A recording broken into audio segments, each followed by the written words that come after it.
కానీ మీరు మహిమలో శాశ్వత కాలం నుండి శాశ్వత కాలం వరకు ఉండినా కూడా మీరు యేసు క్రీస్తు సువార్త అనే ఆ మహాపర్వతం యొక్క అంచుకు కూడా చేరలేరు. అది అంతులేనిది, గొప్ప దేవదూతలకు అంతు చిక్కనిది. ఇది ముగించబడదు.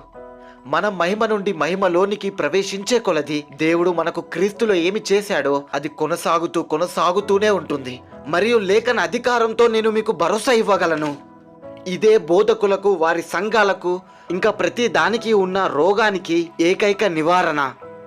ఓ ప్రసంగికుడా, సువార్త యొక్క హృదయానికి మరింత దగ్గరగా, లోతుగా వెళ్ళు. నువ్వు అలా చేస్తే మిగతావన్నీ స్థిరంగా ఉంటాయి. సువార్త తెలుసుకో.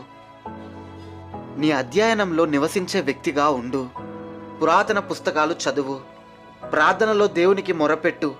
కాబట్టి ఆదివారం రోజు మీరు పులిపీఠం ఎక్కి నోరు తెరిచినప్పుడు దేవుని ప్రజలకు ఏదైనా చెప్పడానికి ఉంటుంది. కేవలం నైతికత, అనైతికత గురించే కాదు, కానీ గ్రహింప శక్యము కాని సంపూర్ణ మహిమ